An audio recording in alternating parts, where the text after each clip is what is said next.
उत्तर प्रदेश के अलग अलग जनपदों में पत्रकारों के खिलाफ फर्जी मुकदमे में दर्ज होने के चलते जिलाधिकारी को सौंपा ज्ञापन। आपको बता दें, अलीगढ़ पत्रकार संगठन के बैनर तले गुरुवार की सुबह काफ़ी संख्या में पत्रकार एकत्रित हुए। पत्रकार संगठन के पदाधिकारियों ने जिलाधिकारी कार्यालय पर जाकर ज्ञापन सौंपा और कहा कि उत्तर प्रदेश में जगह जगह पत्रकारों के खिलाफ मुकदमे दर्ज किए जा रहे हैं झूठे। और आपको बता दें, इसके अलावा अलीगढ़ में तो काफ़ी मुकदमे दर्ज किए जा चुके हैं जो कि झूठे हैं। पुलिस प्रशासन पहले जांच करे, अगर वो दोषी है तो उसके खिलाफ मुकदमा दर्ज कर कार्रवाई करे। झूठे मुकदमे दर्ज न करे पुलिस। अगर पत्रकारों के खिलाफ झूठे मुकदमे दर्ज किए गए आगामी दिनों में तो पत्रकार संगठन अनिश्चितकालीन धरने के लिए बैठने के लिए बाध्य होगा। युवा तक भारत समाचार के लिए राकेश राजपूत की रिपोर्ट देखिए।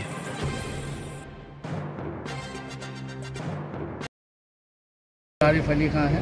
मैं कलम की ताकत पत्रकार महासंगठन का राष्ट्रीय अध्यक्ष हूँ। थोड़ा जोर से बोलेगा। अभी हाल में बहुत सारी ऐसी घटनाएं हुई हैं जिसमें पत्रकारों के लिए बहुत नुकसान हुआ है। पत्रकारों पर कभी भी कहीं भी एकदम मुकदमा कायम कर दिया जाता है। पुलिस बगैर किसी इन्वेस्टिगेशन के एकदम पत्रकारों पर मुकदमा कायम कर रही है। कई जगह पत्रकारों की हत्या कर दी गई, पत्रकारों के साथ मार पिटाई हो रही है, कोई उसकी सुनवाई नहीं है। हम लोगों का सबसे बड़ा विरोध आज इसी बात पर है और इसी को लेकर हम लोगों ने ज्ञापन दिया है राज्यपाल महोदया को थ्रू डीएम साहब। हम चाहते हैं कि पत्रकारों की पूरी सुनवाई की जाए और पत्रकारों को जो सुविधाएं दी जाएं उसके लिए जल्दी जल्दी सुविधाएं उनको मिलनी चाहिए और यहाँ पर एक प्रेस क्लब की बड़े लेवल पर स्थापना हो। सर, आपने जो ज्ञापन दिया है किसको दिया है? ये राज्यपाल महोदया को दिया। नहीं, किसके हाथ पर दिया? ये डीएम साहब के जरिए और कलम की ताकत पत्रकार महासंगठन के, क्योंकि मैं उसका राष्ट्रीय अध्यक्ष। सर, आगे का निर्णय क्या रहेगा? अगर आगे का यह है कि अगर इस पर सुनवाई नहीं होगी तो पूरे हिंदुस्तान में कलम की ताकत के पत्रकार पूरा आंदोलन करेंगे। इसके बाद हम दोबारा बहुत जल्दी सीएम साहब के सामने अपनी सारी चीजें रखेंगे। सर, इतनी जल्दी ये एफआईआर जो हो जाती है पत्रकारों के खिलाफ, इसका कारण क्या है? इसका कारण ये है कि आप ये कह सकते हैं कि पुलिस पत्रकारों के नेगेटिव चल रही है, जबकि पत्रकार हमेशा पुलिस का हर तरीके से योगदान करते हैं, उनको इन्फॉर्मेशन देते हैं, उनको सूचना देते हैं, उनकी खबरें निकालते हैं, लेकिन उसके बावजूद भी उन्हीं के साथ जुल्म होता है। लेकिन सर, एक क्या नाम है, नीचे स्तर से लेकर और राष्ट्रपति तक अगर कोई बयान देना चाहता है मीडिया के माध्यम से तो एक पत्रकार ही सामने आते हैं, फिर भी इनके साथ में एक जो है अत्याचार होता है। ऐसा क्यों?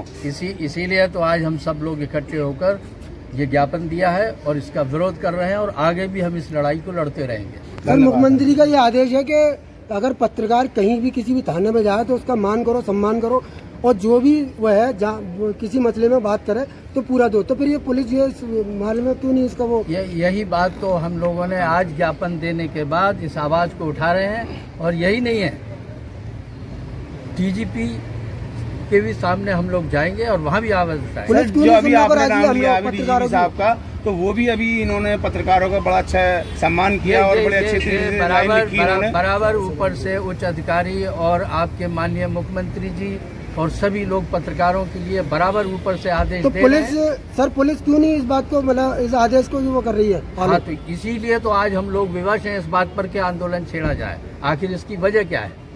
सर, इतने बड़े बड़े अधिकारी, मुख्यमंत्री, प्रधानमंत्री हमारे देश के और मीडिया के लिए सपोर्ट की बात करते हैं और पुलिस जो है अत्याचार करना शुरू कर देती है। इसका क्या कारण है, क्या वजह है इसकी? ये कारण कुछ नहीं है, ये सब अब उनकी मानसिकता की बात है, लेकिन हम इसीलिए इसका विरोध कर रहे हैं और सबसे बड़ी ज़रूरत है कि सारे पत्रकार एकजुट होने चाहिए।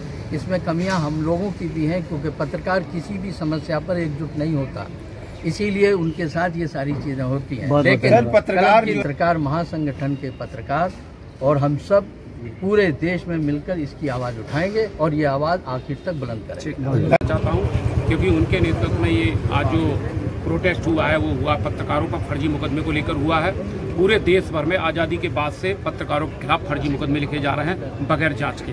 यह एक चिंता का विषय है पत्रकार सुबह से लेकर शाम तक फील्ड में रहता है और अपनी खबरों को जनता के द्वारा पहुंचाने का काम करता है। चाहे बारिश का मौसम हो, जाड़े का मौसम हो, ये सारा काम करता है। तो मेरा यही है कि आज हमने एक महामहिम राष्ट्रपति महोदया के नाम एक ज्ञापन दिया गया है, जिसमें विभिन्न जनपद में उत्तर प्रदेश में पत्रकारों के खिलाफ बगैर जांच के मुकदमे लिखे गए। जैसे गाजियाबाद में अभी कल परसों एक मुकदमा लिखा गया है, 2 माह पहले उसमें मथुरा में लिखा गया था, अभी एटा में लिखा गया है, और अलीगढ़ में तो कम से कम दर्जनों मुकदमे ऐसे पत्रकारों के खिलाफ लिखे गए हैं जिन पर अभी जो है चार्जशीट दाखिल कोर्ट में कर दी गई है। तो ये बड़ा ही एक निंदनीय विषय है और सरकार इस पर कोई गंभीरता से विचार नहीं कर रही है।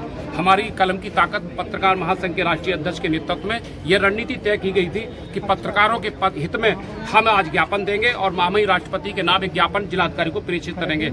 हमने ज्ञापन दे दिया गया है और हमारी उसमें मांग है कि शीघ्र ही अगर पत्रकारों पर लगाए फर्जी मुकदमे वापिस नहीं हुए तो हम शीघ्र ही 3 दिवसीय, 4 दिवसीय और 15 दिवसीय एक आंदोलन बड़ा करने जा रहे हैं। मैं पत्रकारों से निवेदन करूंगा आपके माध्यम से, जिस तरीके से विभिन्न जातियों के लोग, विभिन्न राजनीतिक पार्टियों के लोग संसद में बैठे हुए हैं और जब उनका वेतन बढ़ाने की बात आती है, जबकि विभिन्न जातियों के लोग हैं, एक दूसरे संसद में विरोध में बोलते हैं, लेकिन अपना मानदेय बढ़ाने के लिए वो सब एक हो जाते हैं, यूनाइटेड हो जाते हैं। ऐसे ही अधिवक्ताओं का मामला है। अधिवक्ता विभिन्न जाति के लोग होते हैं और विभिन्न सीनियर क्राइम सिविल के होते हैं, लेकिन जब किसी अधिवक्ता का मुकदमा लिखा जाता है सारे अधिवक्ता सड़क पर उतर जाते हैं। तो मेरा इस चैनल के माध्यम से आप लोगों से अनुरोध है, जितने भी पत्रकार बंधु हैं, भाईचारा स्थापित करते हुए अपनी जन समस्याओं को लेकर समाज की और अपनी एकजुट हो जाइए, वरना वो ये दिन नहीं है कि आज आपके साथ है कल उनके साथ है।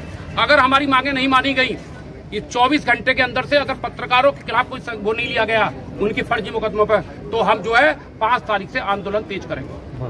पत्रकार महासंगठन की मैं प्रदेश अध्यक्ष हूँ और प्लस हमारे पेपर भी हैं जिसमें मैं ब्यूरो चीफ हूँ। और आज हम यहाँ पे एक ज्ञापन देने आए हैं पत्रकारों के खिलाफ जो जगह जगह उनके खिलाफ मुकदमा लिख दिया जाता है बिना सोचे समझे, बिना उनकी जानकारी किए। तो हमारा यही कहना है कि पत्रकारों के खिलाफ अगर आप कहीं पे लिख रहे हो, उनका मुकदमा आप दर्ज कर रहे हो, तो मुकदमा तब दर्ज करिए, पहले उसके बारे में छानबीन कीजिए, पहले उसके बारे में जानकारी लीजिए कि इसमें कितनी सच्चाई है, ना कि उनको सीधा ही उनके ऊपर अत्याचार करा जाए और उनको सीधा उसको प्रेरित किया जा रहा है, उनको परेशान किया जा रहा है पत्रकारों को। तो ये हमारा मुद्दा है कि पत्रकारों को परेशान ना किया जाए और उनके खिलाफ जो झूठे मुकदमे जगह जगह हो रहे हैं वो मुकदमे ना लिखे जाएं, उसके खिलाफ कार्रवाई की जाए। यही हमारा आज का मेन मुद्दा था यहाँ पे जो हमने ज्ञापन दिया है। बस इसी के लिए हमें कहना है और जो हमारे उच्च अधिकारी हैं उनसे भी हमारी रिक्वेस्ट है, हमारी अपने संगठन के जरिए हम उनसे ये कहना चाहते हैं कि हमारी आवाज़ को सुनिए। हमारी जो कलम चलती है वो सच के लिए चलती है, हमारी कलम झूठ के लिए नहीं चलती है। अगर हम कहीं पे कोई मुद्दा उठा रहे हैं, कोई चीज का कोई किसी के खिलाफ अगर हम कहीं पे बोल रहे हैं तो वो हम उसको छानबीन करके ही बोलते हैं, हम भी उसकी गहराई तक जाते हैं और तब हम अपना कदम आगे बढ़ाते हैं। मैडम क्या कारण है जो पुलिस जो है निडर हो गया और पत्रकारों के साथ उत्पीड़न कर रही है और बगैर जाँच किए हुए उनके पर मुकदमे दायर कर रही है? पुलिस इसलिए निडर हो रही है क्योंकि उनको भी दबाव पड़ता है, पुलिस के ऊपर भी लोग ऊपर के जो और अन्य जो आजकल राजनीति जो चल रही है, ये राजनीति ही है जो उनको दबाव में डाल रही है और आपस में जो षड्यंत्र किया जाता है और उनको भी मजबूर किया जाए। लेकिन कुछ जो इसमें कुछ ऐसे पुलिस अधिकारी हैं जो हमारी बातों को नहीं सुनते, उनके खिलाफ कार्रवाई की जाए। अगर ये मतलब अगर आपकी मांग पूरी नहीं हुई तो ये संगठन आगे के लिए क्या रणनीति तैयार कर रहा है? अगर हमारी मांगे पूरी नहीं हुई तो हम और आगे जाएंगे और इसके खिलाफ आंदोलन खड़ा करेंगे।